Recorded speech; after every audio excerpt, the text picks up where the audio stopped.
Okay, so I've started recording and I'm just going to go live on Facebook as well.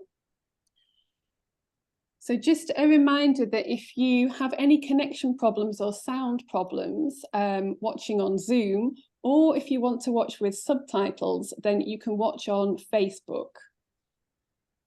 Okay, that's always a good way. Oh, so I'm sharing, aren't I? I'm showing you behind the scenes in teaching English. Okay, that seems to be working. Perfect.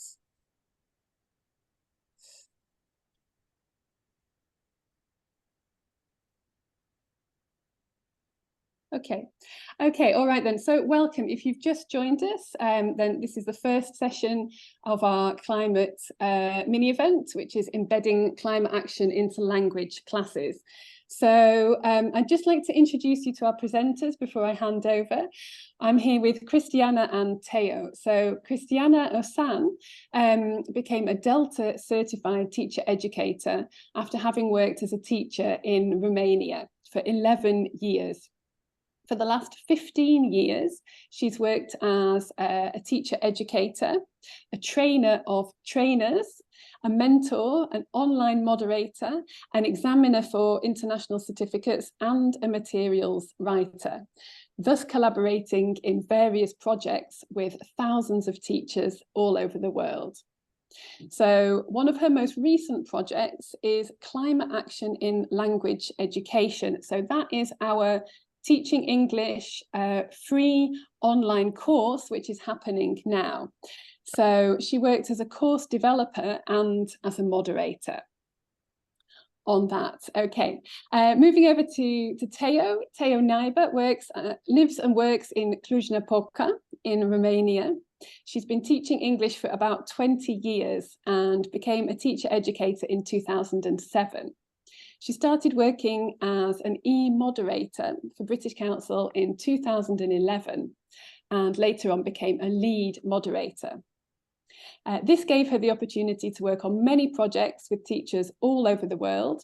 She created teaching materials on climate topics, and most recently, she's been a moderator for the Climate Action in Language Education online courses. So we're really lucky to have them here today. And if you are interested in the course that they both moderate on and have had input in, then check out the link in the chat. I think Kath is going to share that because today is the last day for enrollment. So if you're interested in that, have a look and sign up today. Okay, so without further information from me, I'm going to pass you all over to Theo and Cristiana. Thank you very much. Thank you. I'm here if you need me. I'm going to disappear for a moment now. Thank you. Thank you, and hello, everybody. It is very, very nice to see in the chat people joining us from all over the world. This is because we feel grateful to see that so many people are interested in this topic. We both of us, both Theo and I, have been working with thousands of teachers around the world, and we know that when we come together, we can truly change the world. We are the true influencers of the world because we are actually educating the people who will do real jobs, rule the world, and so on. So welcome. Today, we are going to focus on embedding climate action into language classes. We know that there is a huge interest in this topic, but teachers wonder how they could add this to their already very busy curriculum. So today we are going to explore together with Theo and with you, because we rely on your active participation in the chat. We will explore, as I was saying, how we can do this without changing our classes too much, just by giving them a green twist. Theo, will you tell us what exactly we are going to do? Hi, everybody. Thank you, Cristiana. Of course, today we are going to reflect together on the benefits of introducing climate topics in your classes. I know that everybody says, yes, we should do this, but let's look into some more detail about this and why exactly we should do this and what are the benefits for our students. And also we'll look into some ways to integrate climate topics into the language classes, some very practical ways. You'll see some very simple suggestions that you can start doing tomorrow, even tomorrow, you know, trying them, experiment with them in tomorrow's lessons if you want to. And because this is our job as teachers, to adapt to each and every class and classroom and group of students, we'll show you some strategies and activities, but please keep in mind at all times that you can always adapt them to your own environment, to your own background, and to your students' level. And last but not least, what Cristiana was saying, to see how we can give a green twist to what we already have in our course books or in the lessons that we prepared. So hope this sounds good to everyone. Yeah. And as I was saying, we are going to work together practically.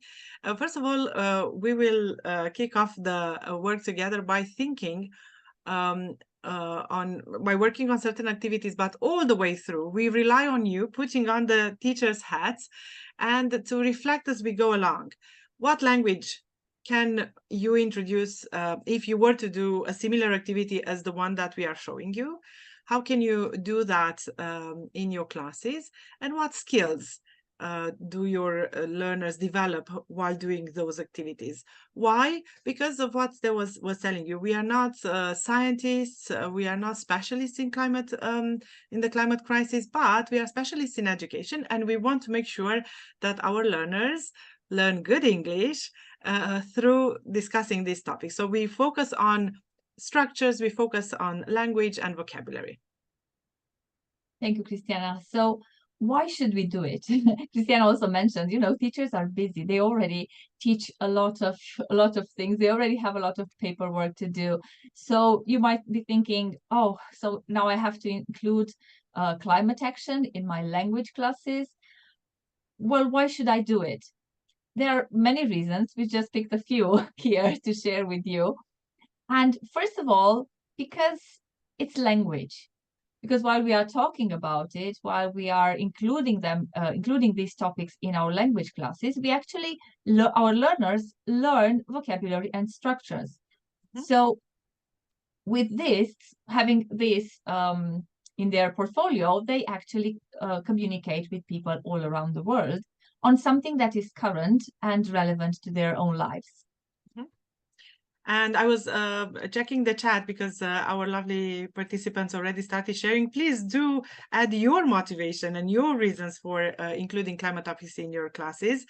Besides what Theo has just mentioned, both of us are also examiners for different exam bodies, and we know that a lot of certificates and exams nowadays include text topics related to environmental issues. So we do not actually deprive our students of exam preparation. To the contrary, we prepare them even better by including these topics in our classes.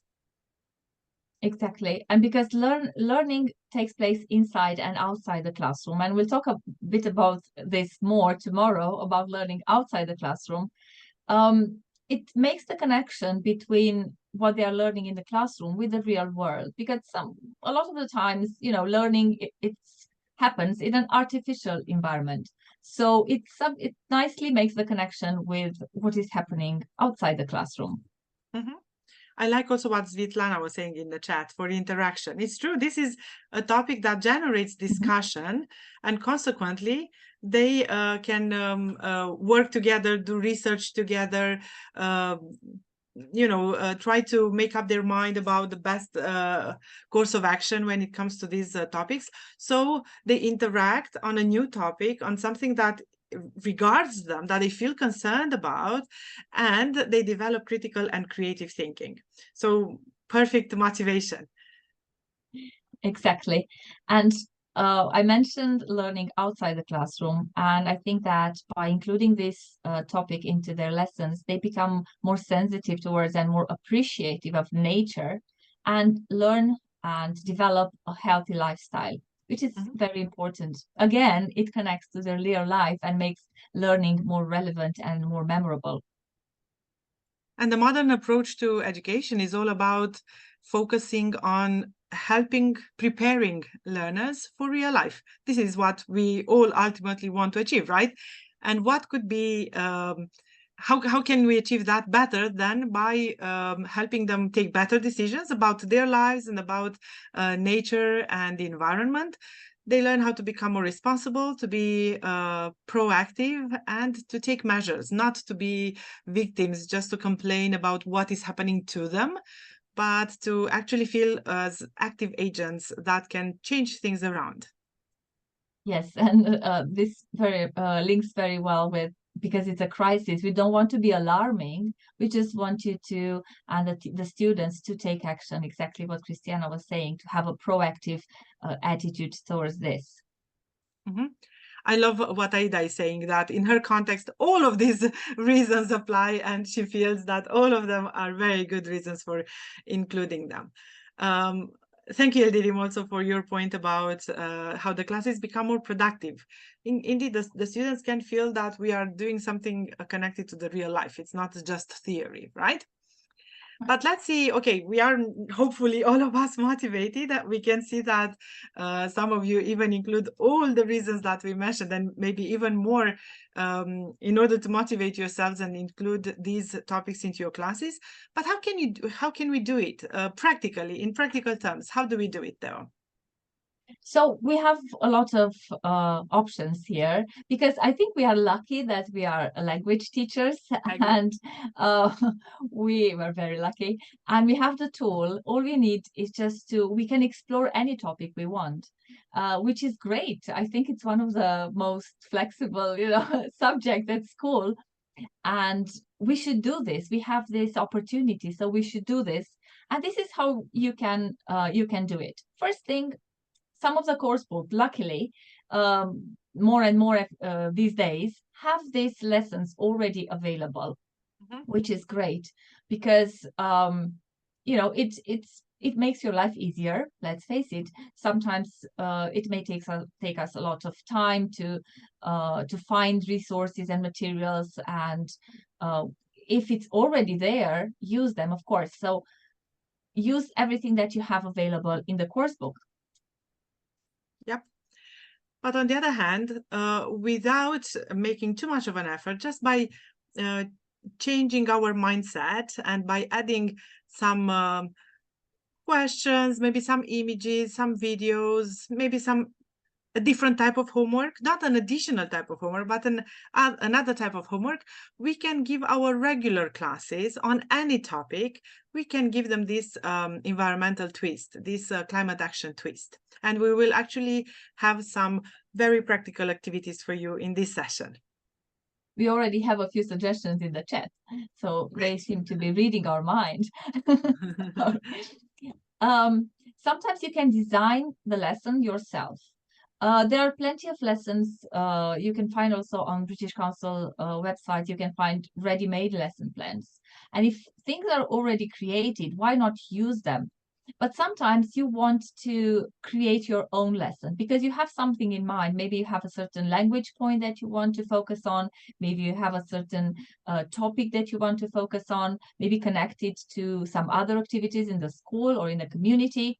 So at this point, you can design the whole lesson or maybe set of lessons yourself. And if you're lucky, and if your school has like an optional course or something, you can create a whole course on climate topics. Climate education, maybe. Yeah, climate education, exactly.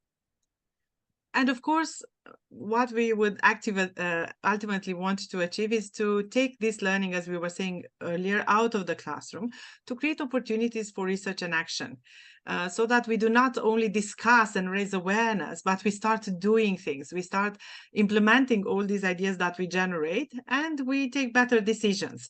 That will be our session tomorrow, and we hope that you will join us tomorrow as well to talk about projects and about applications outside the classroom.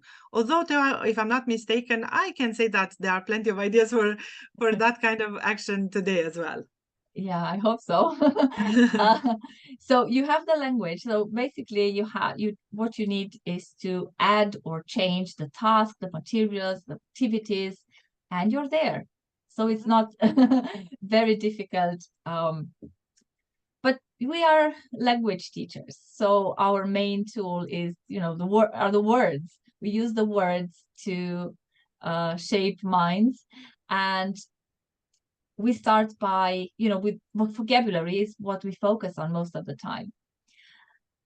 And because words are very important, some of them have a bigger emotional impact than others.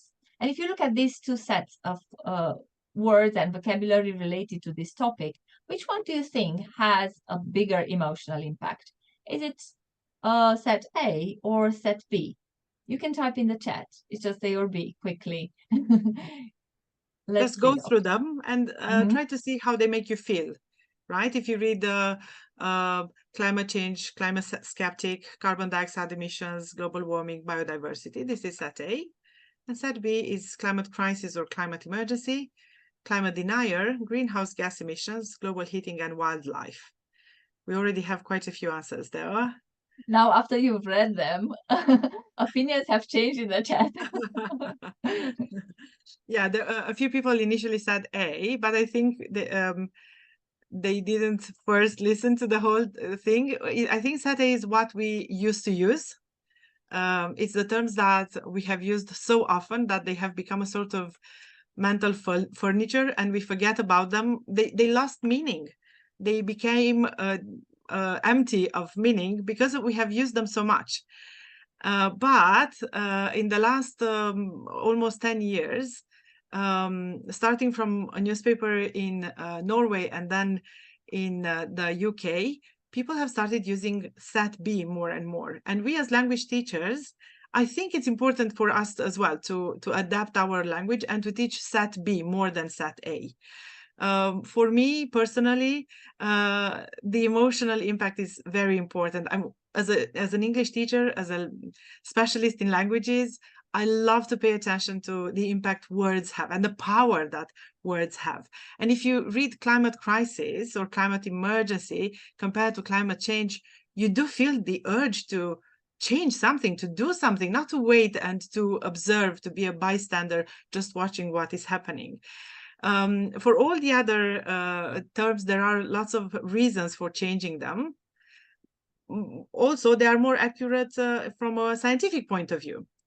So there's a lot of discussion around these terms. And remember that Kath kindly shared in the chat earlier the link to the course. You will see that there's a whole unit around the key terms and key elements of climate action. So you might be interested in these. If you want to explore them more, join the course. Thank you, Cristiana. So we talked about words. We use them a lot at school, but we also use a lot of visuals, right? As teachers, we use visual aids all the time, and we rely on pictures. And it is something that we can get, at a click of a button. So it's quite easy to get them. And they're very powerful. They send a very powerful message.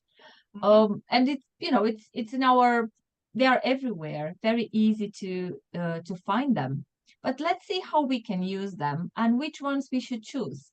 So we have another question for you. You have two pictures here. Which one do you think is more suitable for your learners? And why is that? Maybe if you can if you can type in the chat, the reason for choosing, we already have second picture. Why do you say that second picture would be more suitable for your learners? It would be interesting. And let's establish, because there are many of us of different cultures. Yeah. Let's refer to the one on the left as picture 1 or 3. And then the second one would be the one with the lady cleaning the beach. So the one on the right. Good point. So just choose the picture that you feel is more appropriate in your context. There is no right or wrong answer. So please be aware of that. It's just a matter of thinking about your learners and what would generate more discussion, what would generate more interest. So let's take a look. I love in the chat. The second picture, because I live next to a beach, so it's very relevant to your life. Okay, so we have a lot of people living at the beach on the seaside, which is great. Lucky you. Also, people are saying the second one, the one on the right, is better because it suggests how you can protect the environment. So it's not just observing what is happening, it's that action element that we talked about before. It shows a problem and the solution at the same time, if you want. Okay, so we have the second one also generates more critical thinking and a lot of discussion. Some of the participants are saying it shows the causes of, climate change and pollution. But as Cristiana says, I like that it has a positive side. It shows that people are taking action, they are doing something, and hopefully encouraging everybody else to do the same. You could, of course, some of you would probably say that picture number one is also appealing to primary students. They love animals. They love animals. So as Cristiana was saying, there is no right or wrong. I think it very much depends on your purpose for the lesson.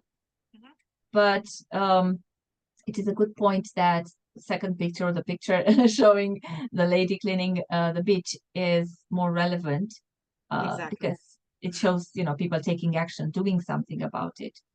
The age group that we work with, I think, is important, and it must be taken into account. You were mentioning, Theo, the young learners for the bear. Of course, they will feel closer because maybe they have teddy bears or they have toys. They watch cartoons with polar bears. But for the secondary school learners and for teens, it feels a bit weird. They might think, what do I care about these bears? They are so far away from me. They have no relevance in my life.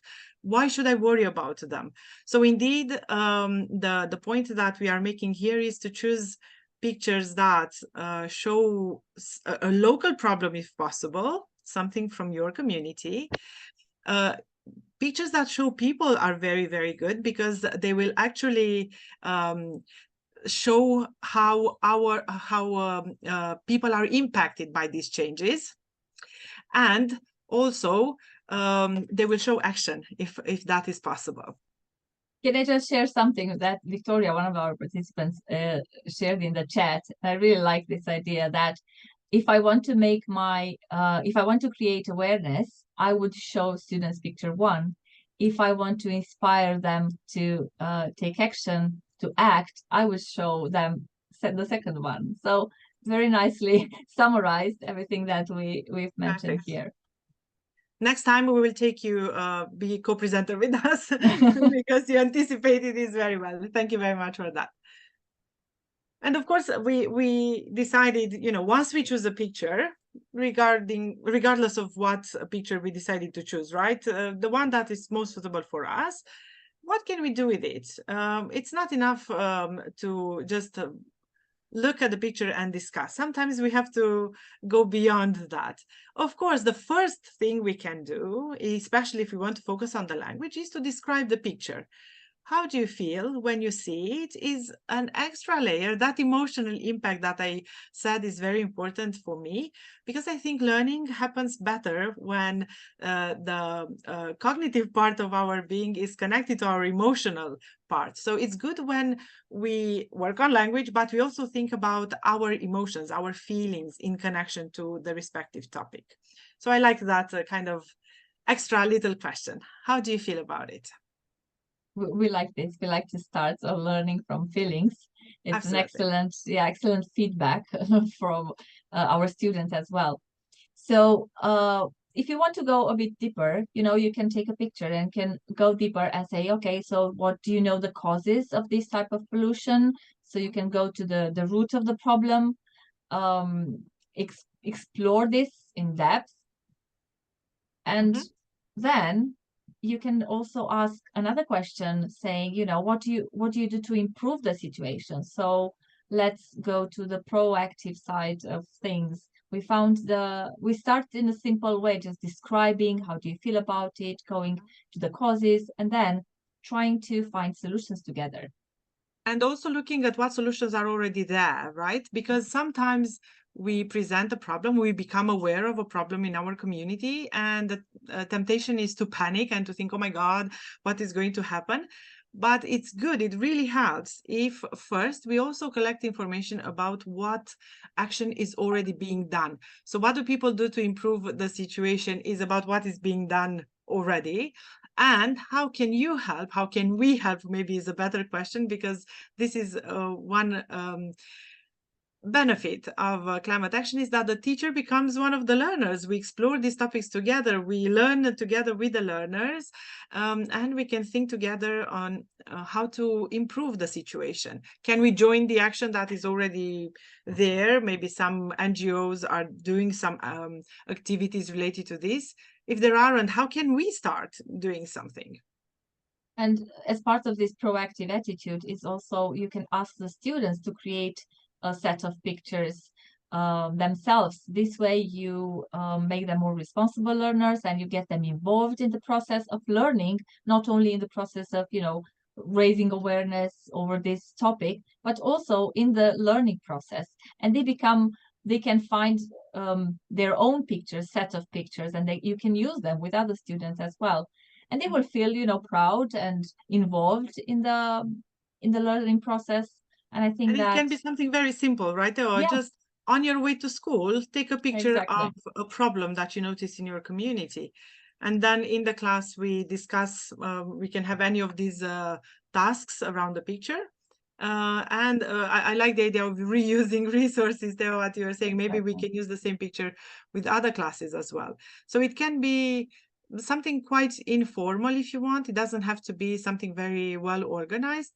Just the idea of using student-generated resources, pictures taken by the students, topics that the students might come and suggest for our classes. We can also start from those. We don't have to start from the course book. We don't have to always stick to what we find there. We can make the learning more relevant in this way. And I think it's very important to offer them the opportunity to choose, you know, and to make their own choices, to find things, to take responsibility of their own learning. And, you know, it's also, we complain as teachers that we don't have much time. So they can help us save some time by, you know, bringing their own contribution. And Cristiana was talking about giving our regular lessons a green twist. So let's see how we can do this. Our course book have, I think all the course books have at least a few of these topics. Very simple topics, right? So my birthday, we ask our students to talk about traveling and tourism. We include a lot of vocabulary in these topics. So how can we give them a green twist or a green touch to use what we have in the course book, but also to be able to include and integrate this climate action topic into that, you know, regular lesson? Exactly. I'm really looking forward to the answers from our colleagues in the chat. So if you have a quick look at these topics, I'm sure that you have most of them in your classes, right? Which ones do you think we could easily give this green twist? You can just type the number, don't type the words.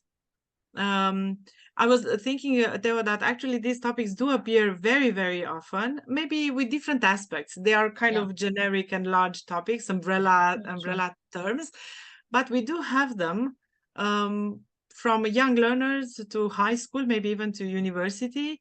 They do appear in the English course books, right? And we do have some options for transportation. That is a really easy one, right, Svitlana, to talk about maybe how we come to school, how we usually go on holiday, how we travel long distances, how we travel short distances. It can be quite easy to bring about the idea of impact on the environment. So can you tell us, so you already mentioned some of the topics that you already have in your course book. Can you tell us how you can give them a green twist, how you can give them a kind of, you know, sustainability touch. Yeah. Exactly what, like an example Cristiana has just shared, talking about transportation and finding sustainable or identifying sustainable means of transportation. Okay, we already have one very nice one. My birthday, the students can talk about how they can decorate with some recyclable materials. They can decorate the room. Creating gifts. I like this one. Sustainable gifts. That's really nice. Sustainable shopping. That's a nice one related to fashion. There is a great lesson on Teaching English on the Teaching English website about this movement with no shopping for a period of time. It's a really interesting one. If you look it up, you'll find it quite interesting. I think the most sustainable shopping is no shopping. True. But still, it's worth discussing, right?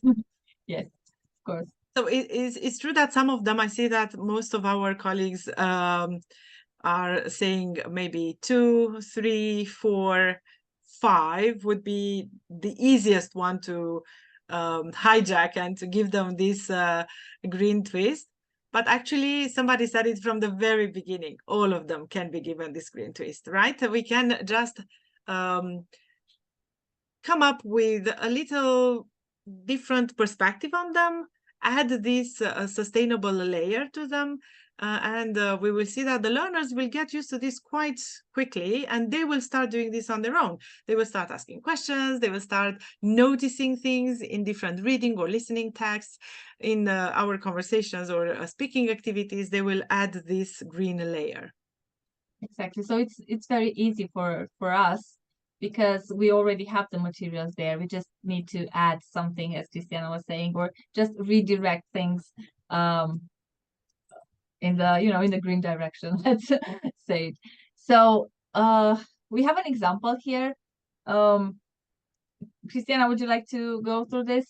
Sure. I just want to mention from the very beginning that this is a great idea from Daniel Barber from ELT Footprint. He is one of the co-writers of the course that we mentioned before, and you can find more ideas like this in the course. So he has a whole article on ELT Footprint about this kind of lesson. If we talk about fashion, for instance, you mentioned that fashion can be a nice topic to approach, and learners are interested in it. If we ask learners to go home and count how many pairs of jeans they own, we include the teacher in the count, okay? And we have to be very, very honest, not only the jeans that we wear, but also the ones that are in the back of our wardrobe and we forgot about them. So we just go home and we count all the pairs of jeans that we have. And then when they come back to the class with their numbers, we add them up. It's going to be quite an impressive number. And then we explain that it takes 45,000 liters to make a pair of jeans. So we can ask learners to calculate how many liters of water have been consumed to make our jeans for all of us. And sometimes the numbers, although they will be like millions and maybe billions of liters, although they are impressive, they don't really have an impact because they are abstract. However, we can help learners visualize those numbers if we tell them that one Olympic swimming pool has 2.5 million liters, and they can calculate how many Olympic swimming pools actually were wasted on creating so many pairs of jeans that, as I said, might not be worn, might not be used. They are just waiting in the wardrobe for us to remember that they are there. So that will be quite an impact. On our course, somebody said that we can use the wow factor, and I like that. Yes, it's a wow factor. Once learners become aware that this is an impressive number, we can go dig deeper and we can ask them to do some research to discover where this water is used, in what process, when the cotton is cultivated or in the process of making the denim. It's kind of interesting for them, and you can see how it goes beyond just words and numbers. It goes into real knowledge. And finally, we can go into that proactive direction by asking the learners how we can reduce the cost of our clothes on the environment. And they can do their own research. They can come up with practical ideas, something that might be implemented immediately or something that might take longer. But that's the beauty of it, right? The fact that we start thinking about changing things is already a step forward. And because you mentioned calculations, if you find it too difficult, get the math teacher involved and we'll tell you more about it. I'm just trying to, link the today's session with tomorrow, so that tomorrow's session, so that you can join and see what I was talking about. So are you suggesting, Theo, that all of us were traumatized by math in our childhood? That's why we became language teachers? I think that's why we are language teachers. Okay, so we'll talk about it tomorrow. So a few more ideas, a few very practical ideas, something that you're already doing every single day in your classroom. We are just trying to find to put some green glasses to what you're doing. And because now we have a lot of resources online, it's very important to use authentic materials, especially on this topic. Carefully chosen, of course, because we are, as Cristiana said, we are not experts. We are not, scientists. So we rely on what we find, on what we read about this. So try to find authentic materials that are relevant and that are up to date, also informative. But and while you are doing this, actually, you are also developing students' critical thinking, because while they are doing some research and finding their own materials, they need to choose and they need to think about them, and they need to critically think how they are relevant and how they can be used.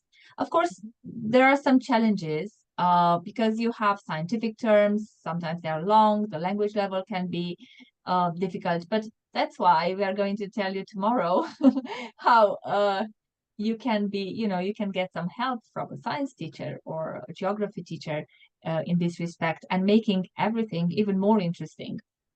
Mm-hmm. I won't tell you more. Great. I can see that there are already quite a few comments in the chat, and people have already mentioned the TED Talks as possible starting points for these extra green layers, because you can find lots of videos, maybe not as long as a TED Talk, but you can find lots of videos. You can find the podcast. British Council has a wonderful podcast on climate action. You can find it on the Climate Connection, the British Council website dedicated to this. You can find all sorts of motivational speakers or people, teachers who have implemented this already. Through our course, we have got the opportunity to meet many teachers around the world who are very active in this field, and they inspire other people to start changing things. What Theo is suggesting here on this slide, I'm saying Theo because she's sharing the slides, so I feel completely powerless here. If I wanted to move on, I couldn't. So Theo is showing us on this slide an idea that we developed in some materials. We developed some materials to show teachers how they can take something from online resources and use them in their own context by making them theirs. It's not enough to look at materials that can be very interesting, but not necessarily applicable in our context. So here there is an example. For instance, you will find on Learn English Teens, there is this lesson, A Plastic Ocean. By the way, if you worry about not remembering all these details, don't worry. Actually, Joe mentioned the materials, yes, that you will receive, and you will have everything, all these references, all these links, they will be there. So we can go to A Plastic Ocean that you can find. It's actually just a little fragment that is there included in the lesson plan. and discuss with the students their reactions. There are some very powerful images with animals struggling with the amount of plastic that is in the ocean, and some really impressive numbers like what you can see here. Every year, 8 million tons of plastic are dumped into the oceans. So that's kind of impressive, right? And we can start from there. What happens next, Theo? Well, remember, we keep saying that it's very important to raise awareness and talk about it, but even more important now it is to do something about it. So make sure whenever you touch upon this, this topic in the climate action topic into your classroom, do something like a follow-up or something, an activity, find an action plan for the students to act, to feel that they can bring their contribution. It's not only, it is a crisis, it is an emergency, but as Cristiana was saying, we need to overcome this feeling of anxiety. Also, there is a new term, eco-anxiety, by taking action. And this is, it should be an integral part of your lesson. For example, once you've watched that video, you can use these cards and things that you can change, things that the students can do. This is very important, to focus on what we can do and not, things that we can still control. And by asking them to rank them, from, very high priority to very low priority, you can see this, it's a nice visual. It helps them, reflect on things. It helps them think deeper and critically analyze what they can do. And sometimes, if you just, all these suggestions are very relevant to their own life. So you think about your future career, your future job, and what can you change in that? Endangered animals and loss of animal species, is it something you can do? Where would you put it? Where do you rank that in terms of priority? And it can generate a lot of discussion. It can generate a project and a lot of language. Because yes, you might think, I know that you're wearing the English language cap hat, and you will say, yeah, but I'm an English teacher, so I need to teach language. Well, this is what you're doing, actually. Teaching them relevant language.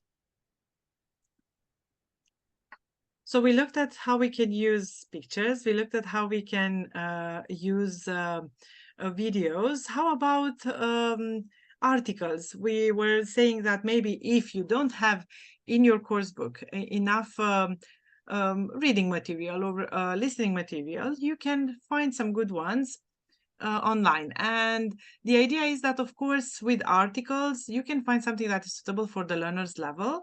I want to share something that I have noticed and I have, tried and tested for a while. Don't be intimidated necessarily by maybe a higher level of language in the article. If you adjust the task, what students have to do with the article, it can be used even with lower levels. So don't be intimidated so much by the text, the level of the text, as by the tasks you design. So what can we do? Of course, again, we go into analyzing the title. Remember what we were saying about emotion. Sometimes there are there's quite a punchline there at the beginning, right? There is something kind of strong to get our attention. Ask learners, what do they expect from an article with this title?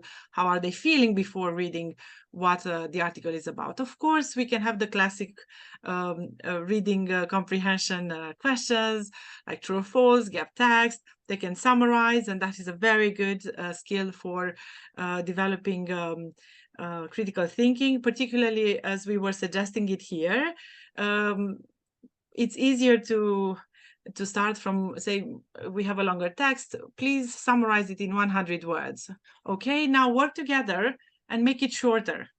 Take really the essence of those 100 words and put them into 50 words. And then boil it down to one sentence, only one sentence. What would that be? And come up with a title, practically an alternative title, or maybe we don't show them the title at the beginning.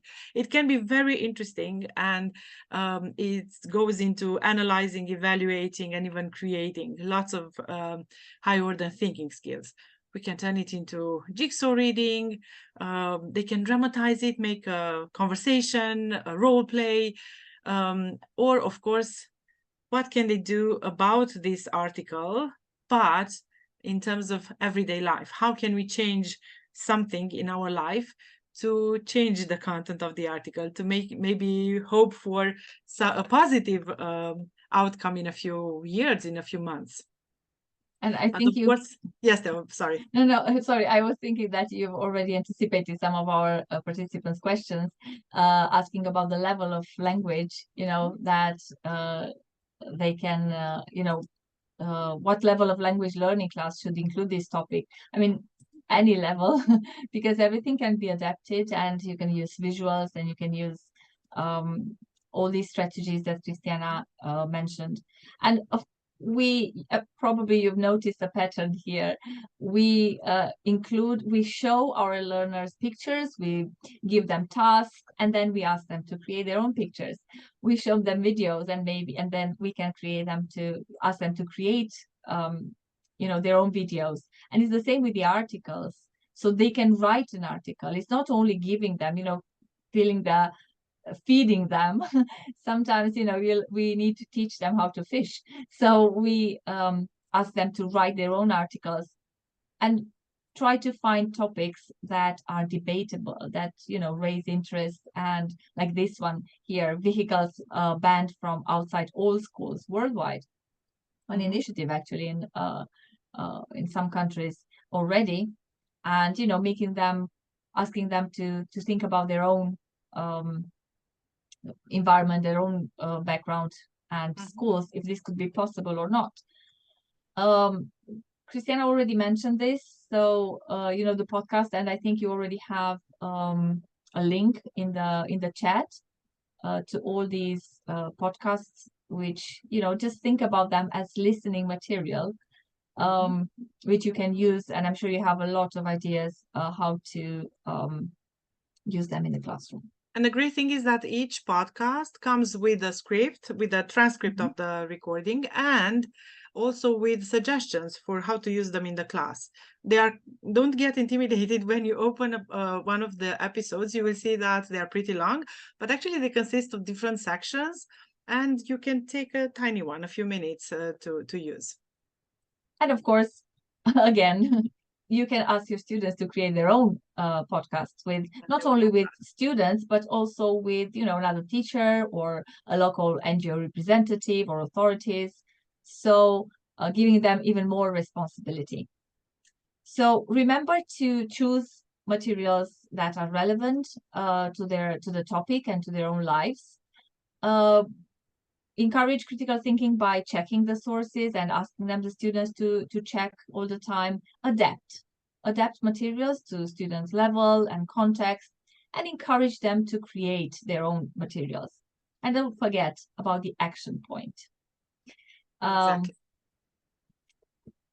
Okay, and I think now we can answer some of the questions that we have in the Q&A section. Welcome back, Jo. Thank you. Thank you so much to both of you. That was so interesting and inspiring. And I love the way you involve the learners right from the beginning in thinking about these issues. It doesn't feel like you're telling them or preaching. It's kind of everybody feels involved. And we also had that same kind of atmosphere in the session today, with lots of people sharing things, and it was truly inspiring. Thank you. So I'm aware that we only have a couple of minutes, but let's see if we can do a question or two. There's lots of good questions. One you addressed a little bit, but people are asking about level. So what level of language learning class should include this topic? That's from Mohammed Usman. It's a very good question, because sometimes teachers worry that this is all about complicated terms and scientific terms. But this is part actually of the course we are doing on the climate action, and we have discussed with the teachers taking the course. I hope many of the people watching now will join us on the community and on the course. And somebody was pointing out that we just do it differently. with young learners, even with preschoolers, we can work on developing a good relationship with nature, which will be the foundation for our future work. While with the older learners, we will focus on language, on taking action. So I would say the younger, the better. Just do it at their level in a way that engages them and that is interesting for them. Okay, thank you. So both age and level, there's no minimum really. You just need to think about how to approach it with your students. Is that right? That's right. Yeah. Okay. Okay, excellent. We've got a comment from Sana who says, I think we can give daily 5 minutes for knowledge of climate issues. Would you do something like that, kind of regularly mentioning it every day, or is it better to dedicate whole classes to the issue? I think it's perfect, you know, to little and often. It's a great rule, because as Cristiana was saying, we are educating them. So it's not like a single, it shouldn't be like an exceptional, you know, activity and something extraordinary. It should be something like, you know, common and everyday practice in the classroom. And, you know, just doing a little bit, maybe a word, or, you know, the word of the day, or the action, what did you do, or just sharing what they did at home to, you know, for this. I think it's a great way to educate them and to make them aware while you are also teaching them how to act. And this regularity also will lead to creating new habits, right? In order to create a habit, it's not enough to discuss it once a year, as I was saying. We have to bring it up and allow learners to find the ways in which they can implement these actions. So yeah, it's good to have those 5 minutes of green showers, let's call them, when we discuss these topics. I love it. I love the idea of a green twist and a green shower. Okay, well, this is so interesting. We could talk for hours about this. And thank you again to both of you. And thanks to everybody who has participated in the chat, attended today, and shared all these really interesting ideas. So thanks as well to Karen, who has been moderating on Facebook, and to Kath, who's been moderating in the chat. So I'm going to just finish this session now, because don't forget the next one is starting in 3 minutes. So we're going to jump straight into our climate panel. But thank you so much, Teo and Cristiana. Thank you. Thank you. Okay, thanks everyone. See you in the next session.